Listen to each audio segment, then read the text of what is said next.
AK-47 की standard magazine में 30 round आ सकते हैं और ये कर्व शेप की होती है ताकि कारतूस आसानी से बैरल में जा सके।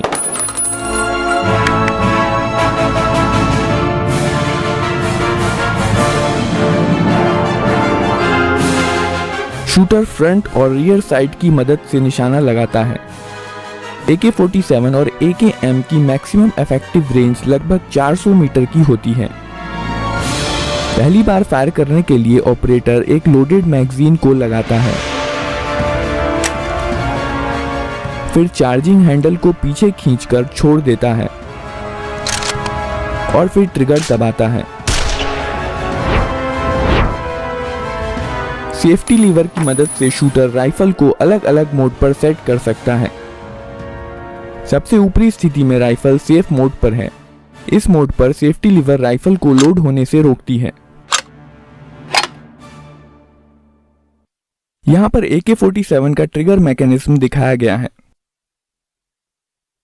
जब राइफल सेफ मोड पर है तो ट्रिगर ब्लॉक हो जाता है और इसलिए ट्रिगर को नहीं दबाया जा सकता है। जब सेफ्टी लीवर सबसे निचले स्थान पर होती है तो ट्रिगर अनब्लॉक हो जाता है और राइफल अब सेमी ऑटोमेटिक मोड पर है। जब ट्रिगर दबाया जाता है तो हैमर मेन स्प्रिंग के दबाव में फायरिंग पिन पर चोट करता है। फायरिंग के बाद बोल्ट कैरियर पीछे आता है और हैमर को पीछे धकेल देता है। डिस्कनेक्टर हैमर को पकड़ लेता है। बोल्ट कैरियर रिकॉइल स्प्रिंग के कारण अपनी पहले वाली स्थिति में चला जाता है, जबकि हैमर डिस्कनेक्टर में फंसा रह जाता है। जब ट्रिगर रिलीज किया जाता है तो डिस्कनेक्टर हैमर को छोड़ देता है, पर तुरंत ही हैमर ट्रिगर में अटक जाता है और अब राइफल फिर से फायर करने के लिए तैयार है। इस प्रकार सेमी ऑटोमेटिक मोड में एक बार ट्रिगर दबाने पर राइफल एक ही राउंड फायर करती है। दूसरा राउंड फायर करने के लिए ट्रिगर को रिलीज करना जरूरी होता है। फुल्ली ऑटोमेटिक मोड में सेफ्टी लीवर बीच की स्थिति में होती है और डिस्कनेक्टर को ब्लॉक करके रखती है। इस केस में फायरिंग के बाद जब बोल्ट कैरियर हैमर को पीछे धकेलता है, डिस्कनेक्टर हैमर को नहीं पकड़ पाता है। लेकिन अगर हैमर को किसी चीज से रोका नहीं गया तो यह बोल्ट कैरियर के साथ वापस चला जाएगा। इसे रोकने के लिए ऑटो सीयर का इस्तेमाल किया जाता है। बोल्ट कैरियर के वापस लौटते समय ऑटो सीयर हैमर को रोक कर रखता है। वहीं बोल्ट कैरियर वापस लौटने के दौरान ऑटो सीयर को हैमर से डिसएंगेज कर देता है और इसलिए हैमर ऑटोमेटिकली फायरिंग पिन पर चोट कर देता है। यही कारण है कि फुल्ली ऑटोमेटिक मोड पर राइफल तब तक फायर करती रहती है जब तक ट्रिगर को रिलीज नहीं कर दिया जाता या मैगजीन खत्म नहीं हो जाती। अब हम देखेंगे कि कारतूस को बैरल में कैसे लोड किया जाता है। जब बोल्ट कैरियर वापस आ रहा होता है, बोल्ट जो कि बोल्ट कैरियर में रखा होता है, मैगजीन में से एक कारतूस को बैरल में धकेल देता है।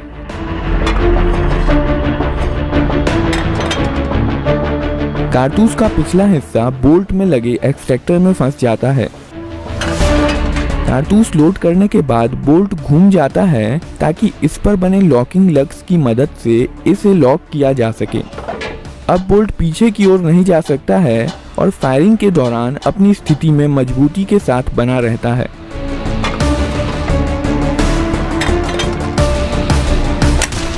बोल्ट को बोल्ट कैरियर के अंदरूनी हिस्से में बने कैम गाइड के माध्यम से घुमाया जाता है।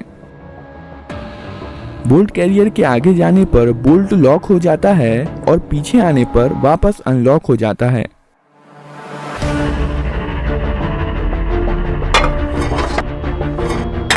अब बंदूक फायरिंग के लिए तैयार है। ट्रिगर दबाने पर हैमर फायरिंग पिन पर चोट करता है जो कि बोल्ट के अंदर रखी होती है। बदले में फायरिंग पिन कारतूस के प्राइमर पर चोट करती है। प्राइमर में इम्पैक्ट सेंसिटिव एक्सप्लोजिव होता है जो झटका लगने पर जल जाता है। इसके कारण कारतूस में रखे गन पाउडर में आग लग जाती है और बुलेट के पीछे की जगह बहुत सारी हाई प्रेशर गर्म गैसों से भर जाती है। क्योंकि इन गैसों के पास बाहर निकलने का कोई रास्ता नहीं है, यह बुलेट को पीछे से बहुत फोर्स के साथ धकेलती हैं, जिसके कारण बुलेट बहुत तेज गति के साथ बैरल से बाहर निकलती है।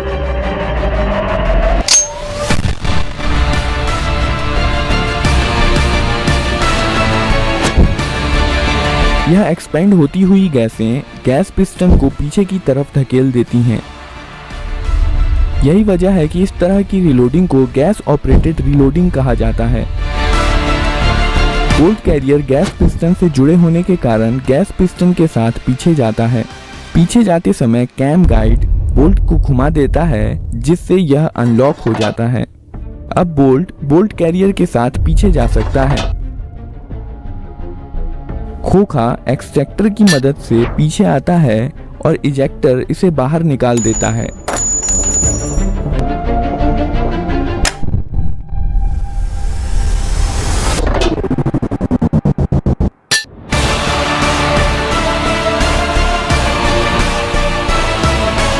पीछे जाते समय बोल्ट कैरियर हैमर को पीछे धकेल देता है और वापस आते समय बैरल में अगला राउंड लोड कर देता है और इस प्रकार मोड के अनुसार राइफल अगला राउंड फायर करने के लिए तैयार है।